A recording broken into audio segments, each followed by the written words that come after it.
A very good morning to all our Sports Today family members. And yesterday, we saw how England reveled across all sports in every aspect. Ashes men's cricket, a great success. Ashes women's cricket, they have won a rare T20I series against the Aussies to keep the Ashes alive. Then you saw in motorsports how Lando Norris and Lewis Hamilton managed to make it a great day for England sports and all. So, after the end of the Leeds Ashes test, it's England 1, Australia 2. The series is definitely alive with 9 days to go for the fourth Ashes test that will be held at Old Trafford. Now, I will come to how England revelled in all the celebrations. I mean, the 3 wicket win was yet another Ashes classic at Leeds. Remember, in 2019, England won by 1 wicket thanks to a miracle knock by Ben Stokes. But now, 4 years later, England have won by 3 wickets and the series is very much alive. Can they emulate what Don Bradman did in 1936-37 and ensure they bounce back from 0-2 down to win the Ashes 3-2? It would be a revolutionary comeback for the ages and a fitting tribute to baseball if that happened. But baseball and its criticism is for some other time now. Let us focus on the one major issue that is plaguing Australia at this point in time: David Warner. Now, David Warner has suffered yet another failure at Leeds. Twice he was dismissed by Stuart Broad, and that is the reason now why, if you look at the list of bowlers dismissing one batter the most number of times, David Warner is now third on the list. 17 times he has fallen to his nemesis in the last 10 years. From 2013 till 2023, Stuart Broad has gotten David Warner's number in a big way. 17 times.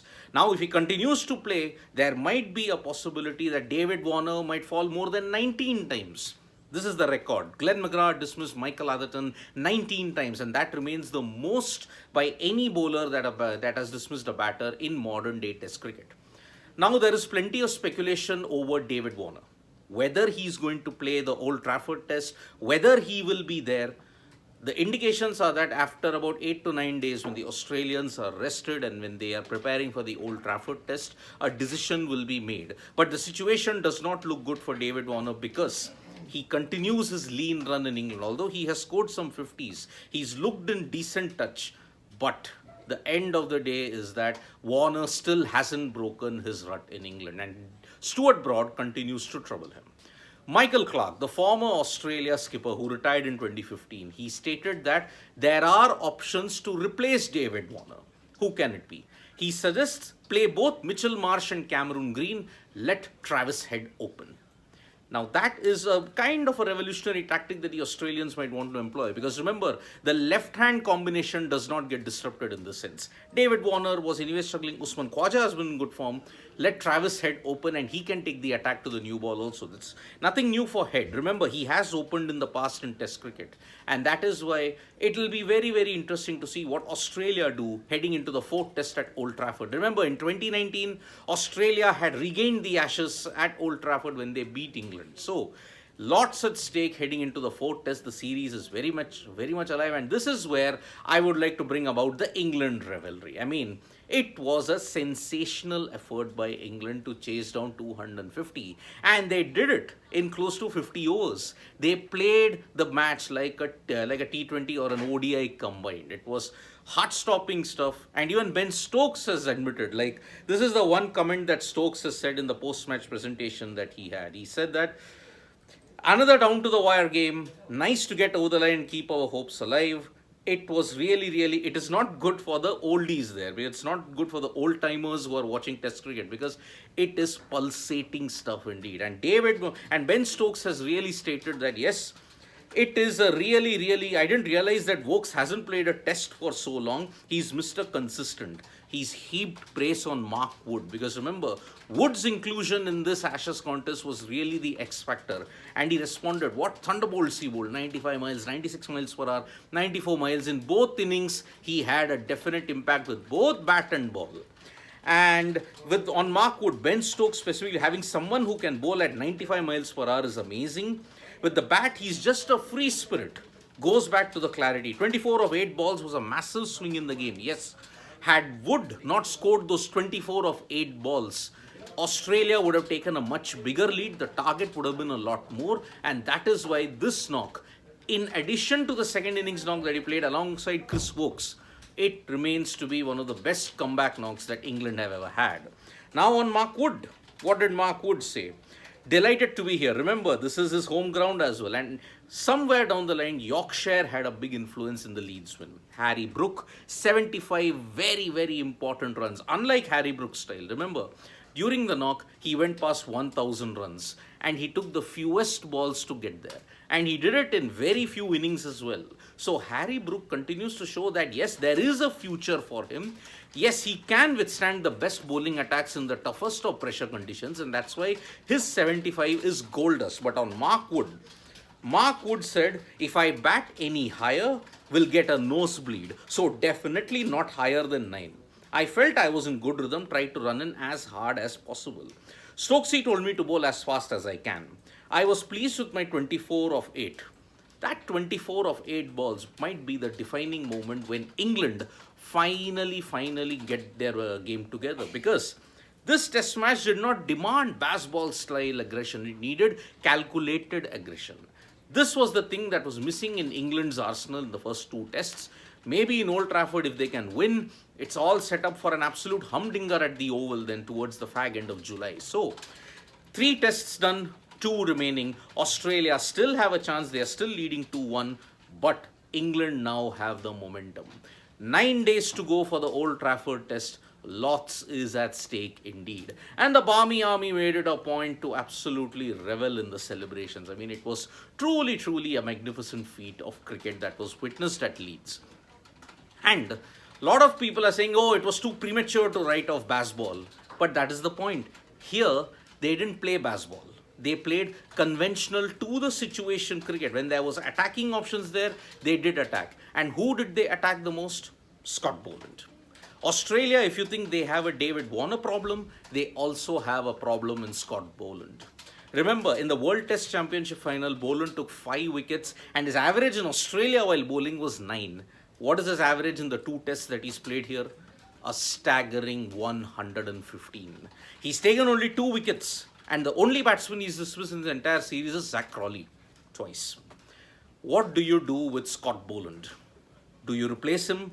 Do you think that the pitches here have neutered his total ability? Because remember, if these pitches were kryptonite for James Anderson, Scott Boland is equally that kind of a bowler who relies on swing and seam, but none of the pitches here have given him that much of assistance. So, they are saying that probably replace him with Josh Hazlewood, which might happen. If Murphy is not able to deliver the goods, then they might go with an all-out pace attack with Michael Neser also coming in for Old Trafford.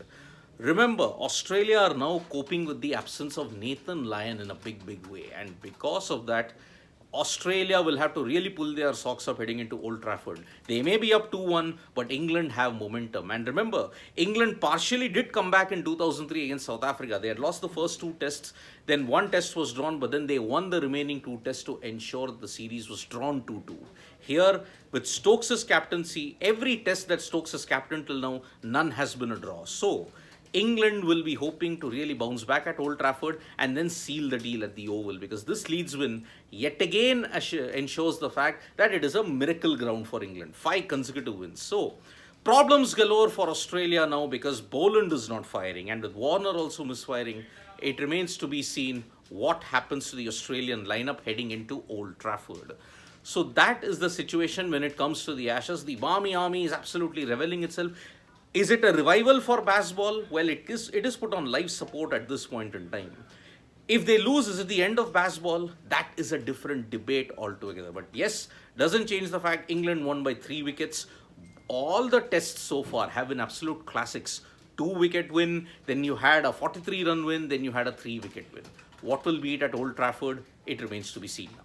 But now I will like to focus on the India versus West Indies series, and just take a look at this photo that is doing the rounds from Virat Kohli's Instagram handle. This is Virat Kohli and Rahul Dravid. What was the common thread there? And what is the common thread that is linking them to this particular series now? Remember, the first test is in Dominica. 2011, you have to go back 12 years. Virat Kohli has captioned it. The only 2 guys part of the last test we played at Dominica. Remember, 2011, Virat Kohli had made his debut in the test series in the West Indies. Now, Rahul Dravid was an established member. Now, Rahul Dravid's the coach. Virat Kohli is going strong as ever. Remember, the first test begins day after tomorrow at Dominica. And remember, this is the first test that has been played at the venue ever since 2017. And you'll remember that 2017 test for Pakistan's miraculous escape. What happened? Pakistan were on the cusp of winning in the Caribbean for the very first time. It was the last test for a certain Misbah-ul Haq and Yunis Khan. Yasir Shah was bowling and he had only 7 balls remaining. And remember, it was the last ball of Yasir Shah's spell in the West Indies. Shannon Gabriel was on strike after Roston Chase had scored a brilliant 100. He just had to defend, but Shannon Gabriel had a wild swing. He dragged the ball back onto the stumps, and Pakistan, after trying for 60 odd years in the Caribbean, had finally secured a famous win. So, Dominica is the site for where India will once again be hoping to start the new World Test Championship on the ultimate of ice.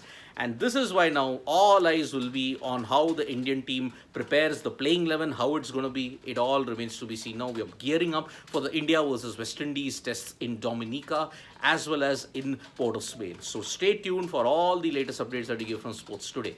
But from the world of other sports now, what are the papers saying? And the New Indian Express has given the tribute of what happened in the India versus Bangladesh, the India Women's T20 series. We all know that India had secured a win. It was a shame, though, that there was no official broadcaster for that series. Remember, this is the India women's team. It is 2023. It is not 1993 or 1983, where there is no official broadcaster. With so many sites, with so many broadcasters, I'm sure, why can't they telecast the India women's team on this? So, there is a story on the New Indian Express which talks about Kerala's first woman cricketer. You can see this. This is Kerala's first woman cricketer to play for India. Has town and it's all about Meenu Mani. Now remember, Meenu Mani hails from Wayanad, and Wayanad was the place where, in about a couple of years back, the place was devastated by flash floods. And Kerala, in that flood-prone region, it was the likes of Meenu Mani and several other players who had to really eke out a living. And remember, she's the first Kerala woman cricketer, by the way, to play for India. And when she made her debut cap was handed by Smriti Mandhana. It was truly a remarkable feat. We have seen the likes of Tinu Johanan, Sanju Samson, S. Srisan do well from Kerala in the Indian cricket team. Now it is a turn of Meenu Mani who has done really well. And that is the reason why. It was a really great occasion for her. And hailing from the Kucharia tribe in Wayanad, Meenu had earlier in the year become the only player from Kerala also to be part of the WPL. She was bought by the Delhi Capitals for 30 lakhs. So it's a great story indeed. Meenu Mani from Wayanad making an impact on debut in the India versus Bangladesh women's T20 encounter. And further on, if we have to look at it, there is a report in HT which states that Sunil Chhetri has called for a month camp for the Asian Cup. Now remember, Sunil Chhetri has, this is the report that we've got here. Sunil Chhetri has stated that the squad must get a full month's preparation if they are to make an impression in the Asian Cup to be played from Qatar from January 12 to February 10. So remember, Sunil Chhetri and Igor Stimac and the Indian football team are on an ultimate high when it comes to it. So it is really an important sign that yes, India are really taking their football seriously. With 3 consecutive big tournament wins, India will be hoping that they can make a big impact in the upcoming international tournaments as well. And who better than their talismanic player Sunil Chhetri to lead the way in that sense. Then if we have to look at the world of other sports as well, it's a great Monday if you are a badminton fan because Lakshya Sen has won the Canada Open badminton tournament by defeating All England champion Li Shinfeng. And because of that, Lakshya Sen has finally erased all the months of heartbreak. Remember, a loss of form and all because of that. Now his career ranking had slumped to 19. But Lakshya Sen's win in Canada shows that he still has the fire. He can do very well heading into the Asian Games that is there. And it is on the subject of the Asian Games where I will give you the next biggest update on chess in particular, because the Asian Games chess tournament, the Asian Games chess squad has been announced. Harika Dronavalli, Koneru Hampi will be part of that. And if you look at chess, on the other hand, the Grand Chess Tour that is happening, Vishy Anand is struggling at this point in time, but he still continues to rake up wins. I mean, he defeated Fabiano Caruana, and also he had a good battle with Gukesh. It's the passing of the torch moment. Pragnananda, Gukesh, they are the new upcoming stars in the Indian chess scene at this point in time. So, lots and lots to look forward to. Wimbledon, you saw a lot of action take place. Rublev and all the others making great. There was also one more match by Andreeva to ensure that the women's section and the men's section are really hotting up for something classic at this point. So Rublev continues to make headway in Wimbledon, followed by Andreeva. So this is all we have for this edition of the Morning Wrap. It's going to be an action-packed Monday, and this coming week, remember, India versus West Indies is on. We'll also see the India women's team also do well in Bangladesh. You also have the women's Ashes. Remember, Australia need one more win. If they win that, then they get the Ashes. If England manage to win the remaining games, they win the Ashes in return. So, lots and lots to look forward to. Thank you so much for joining us for this morning wrap. We'll be back with more updates on sports today. Tap that bell icon so you know when we go live. And don't forget, we're on Facebook, Twitter, and Instagram as well. Thank you.